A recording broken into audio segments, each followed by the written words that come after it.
नमस्कार। आप सुन रहे हैं द बॉलीवुड रेडियो और मैं हूं आपके साथ आकाश। दोस्तों, आज के इस पॉडकास्ट में किस्सा राजेश खन्ना के उस दौर का और उस दिन का जब काका की शादी थी। 27 मार्च साल 1973, राजेश खन्ना और डिंपल कपाड़िया की शादी का दिन। सुपरस्टार की बारात फिल्मी सितारों से सजी हुई थी। कई जानी मानी हस्तियां उस बारात में शामिल थीं। मुंबई के साथ साथ देश भर में इस शादी को लेकर चर्चाएं हो रही थीं। लेकिन इन चर्चाओं को राजेश खन्ना ने जो ट्विस्ट दिया वो वाकई अप्रत्याशित और क्रूर था। वो अपनी बारात को जानबूझकर अपनी प्रेमिका रही अंजू महेंद्रू के घर के आगे से लेकर गए।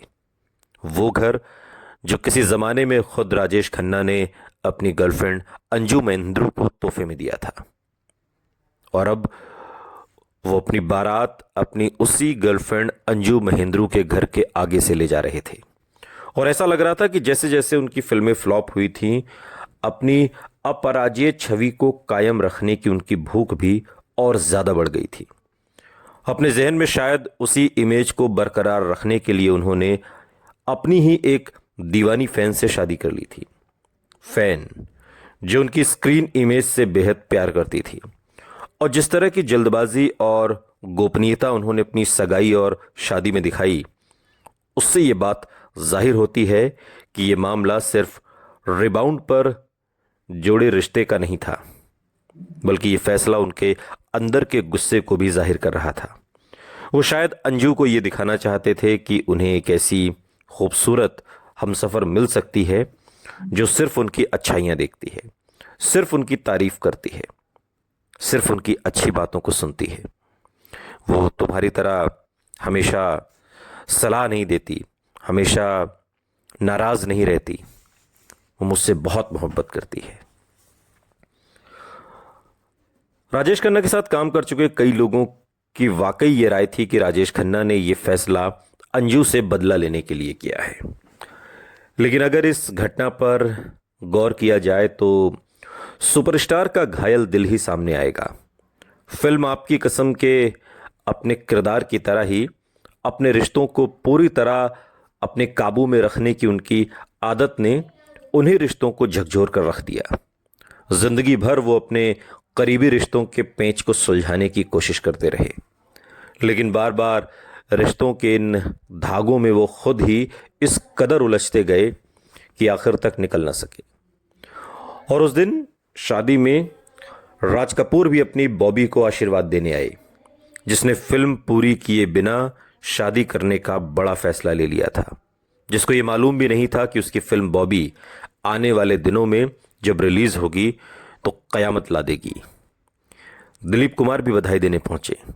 इसके अलावा जय ओम प्रकाश, शक्ति सामंत, शत्रुघ्न सिन्हा और राजेश खन्ना के थिएटर के दिनों के कुछ दोस्त भी थे। शादी के बाद करीबी दोस्तों, फिल्म स्टार्स और मीडिया के कुछ खास लोगों के लिए एक कॉकटेल पार्टी रखी गई थी। और इसकी सबसे खास बात यह रही कि ऋषि कपूर भी यहां पर आए। ऋषि कपूर, जिनके बारे में कहा जाता था कि वो डिंपल कपाड़िया को अंदर ही अंदर चाहने लगे हैं। फिल्मी मैगजीन्स में तमाम तरीके की गॉसिप्स में इस बात का जिक्र होता था कि डिंपल कपाड़िया और ऋषि कपूर एक दूसरे को चाहते हैं। लेकिन दोनों की खबरें कुछ आकार लेती, कुछ बात आगे बढ़ती। कम से कम फिल्म रिलीज होती उससे पहले ही डिंपल कपाड़िया ने शादी करने का बड़ा फैसला ले लिया, और महज 16 साल की उम्र में। वरिष्ठ फिल्म पत्रकार मोहन बाबा वहां मौजूद थे उस शाम, उस कॉकटेल पार्टी में जो राजेश खन्ना ने अपनी शादी के बाद करीबी दोस्तों के लिए रखी थी। और उस शाम का जिक्र करते हुए बाद के दिनों में उन्होंने एक आर्टिकल में लिखा, शादी के दिन जब पूरी दुनिया जैसे पागल हो गई थी, उसी दिन कॉकटेल पार्टी में एक पल के लिए चिंटू यानी ऋषि कपूर, डिंपल और मेरी मुलाकात हुई। हम तीनों ही थे। सबकी नजरें मिली, फिर होठों पर जो मुस्कुराहट आई उसने दिल टूटने की पूरी कहानी बयां कर दी। कहानी जो अनकही रह गई, जो कभी कोई आकार नहीं ले पाई। ये फैसला इतनी जल्दबाजी में हुआ था कि डिंपल का परिवार भी पूरी तरह उनकी शादी के लिए तैयार नहीं था। जहां उनके पिता चुन्नी भाई कपाड़िया खुश थे कि उन्हें सुपरस्टार दामाद मिला है, वहीं दूल्हा दुल्हन के बीच उम्र के फर्क को लेकर डिंपल की मां अफसोस जता रही थी।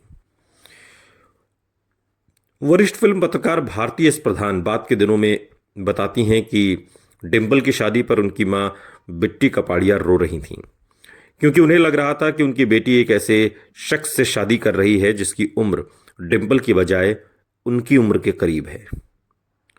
और अपनी शादी पर ऐसे रिएक्शंस का सामना करते हुए डिंपल खन्ना सुपरस्टार की दुल्हन के जोड़े में आशीर्वाद में दाखिल हुई। शादी के कुछ समय के बाद फिल्म पत्रकार उमा राव ने राजेश खन्ना और अंजू महेंद्रू का एक इंटरव्यू किया, अलग अलग। और ये इंटरव्यू बाद के दिनों में उनके आर्टिकल में छपा, जिसका टाइटल था what really happened between Rajesh and Anju. इसमें शादी के बाद राजेश खन्ना के चेहरे की चमक के बारे में भी लिखा गया था और अंजू के मजबूती से आगे बढ़ने के बारे में भी। लेकिन दोनों पूर्व प्रेमियों ने एक दूसरे पर इल्जामों की बौछार कर दी और टीनेजर्स की तरह एक दूसरे पर छींटाकशी करते नजर आए।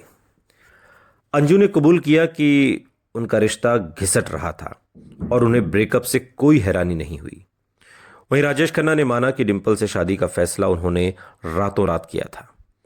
इस बात पर अंजू का कहना था कि राजेश खन्ना को कम से कम उन्हें ये बात बताने की तमीज दिखानी चाहिए थी कि वो किसी दूसरी लड़की से शादी करना चाहते हैं। 7 साल पुराने रिश्ते को खत्म किए बिना यूं आगे बढ़ जाना सही नहीं था। ये अपने इंटरव्यू में बाद के दिनों में अंजू महेंद्रू ने कहा। लेकिन सिर्फ अंजू ही नहीं थी जिन्हें छोड़कर राजेश खन्ना आगे बढ़ गए थे। जहां उनकी शादी ने अंजू के साथ उनके रिश्ते पर ब्रेक लगाए, शादी के बाद स्टार डस्ट को दिए इस इंटरव्यू ने उनके एक और रिश्ते में खटास डाल दी थी और ये रिश्ता था वरिष्ठ फिल्म पत्रकार देवयानी चौबल के साथ। देवयानी चौबल जो उस जमाने में फिल्म क्रिटिक थीं और एक ऐसी फिल्म पत्रकार जिनसे बड़े बड़े अभिनेता, प्रोड्यूसर्स, डायरेक्टर डरा करते थे। The best of stardust collection में दोबारा छपी इस स्टोरी में लिखा था, एक समय था जब अंजू, डिंपल या भगवान से भी ज्यादा खौफ राजेश खन्ना को अपनी पसंदीदा कॉलमिस्ट और राजदार से था। उसी के निर्देश के मुताबिक राजेश खन्ना सबसे इंटरव्यू के लिए मना कर देते थे और सारे स्कूप उसके लिए बचा कर रखते थे। देवयानी चौबल के मुताबिक वो पहली शख्स थीं जिन्हें राजेश खन्ना की शादी के फैसले के बारे में पता चला था।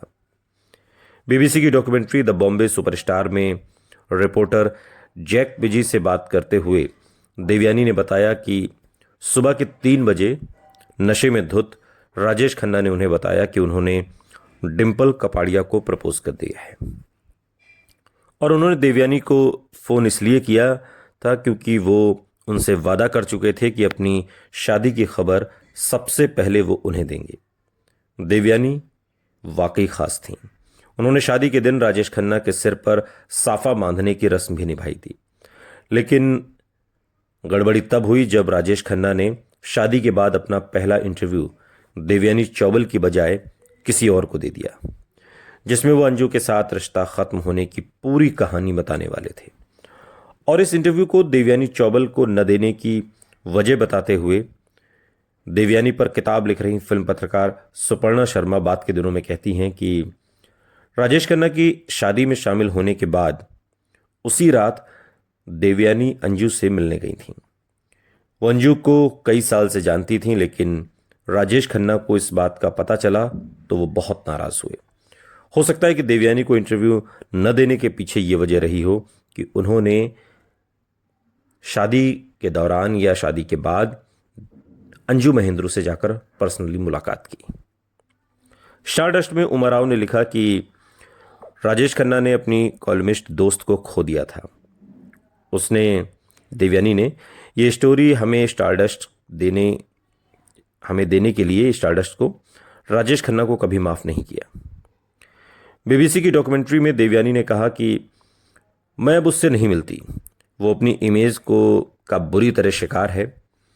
इस तरह वो दो किरदार, वो दो लड़कियां अंजू और देवयानी जो संघर्ष और कामयाबी में राजेश खन्ना के साथ खड़ी रही थीं, दोनों ही उसकी नाकामी और अचानक शादी के बाद उनकी जिंदगी से बाहर हो गईं। स्टारडस्ट के इस इंटरव्यू के लिए राजेश खन्ना से मुलाकात होते ही पत्रकार उमा राव ने उनसे कहा, शादी निश्चित रूप से आपको रास आई है। राजेश खन्ना ने मुस्कुराकर जवाब दिया, मैं खुश हूं, बहुत खुश हूं, बहुत बहुत खुश।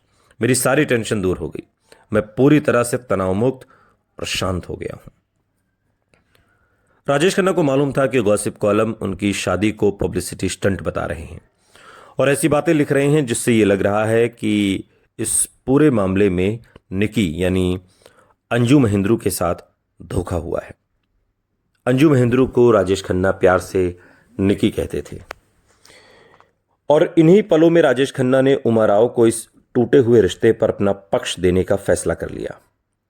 उमा के मुताबिक जैसे जैसे राजेश खन्ना याद करते गए कि अंजू और उनके बीच क्या क्या हुआ था, उसकी आवाज में जज्बात जैसे उबल रहे थे।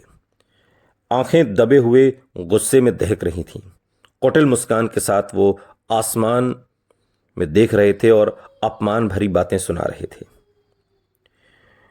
उस इंटरव्यू में राजेश खन्ना ने बहुत खुलकर अपने और अंजू के रिश्ते के बारे में बोला था। उस वक्त उनके जहन में शायद ये भी ख्याल आया होगा कि इस इंटरव्यू की उम्मीद तो देवयानी कर रही होंगी।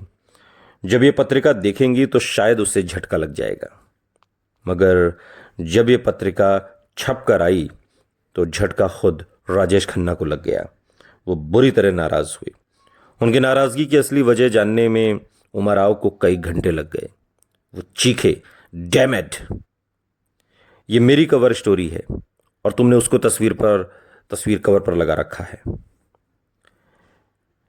वो अब भी खुद को ऐसे हीरो के रूप में पेश करना चाहते थे जिसके साथ गलत हुआ, या फिर शायद वो हर कहानी का हीरो बनना चाहते थे। ये उनकी आदत में शुमार हो गया था। ठीक वैसे ही जैसे हर फिल्म के वो हीरो रहें और सिर्फ उनके दम पर फिल्म चले, तो इंटरव्यू में भी उस इंटरव्यू के हीरो वो थे, न कि अंजू महेंद्रू। और इसी बात पर वो गुस्सा थे, जिस बात को समझने में उमा राव को भी घंटों लग गए। सुनते रहिए द बॉलीवुड रेडियो, सुनता है सारा इंडिया।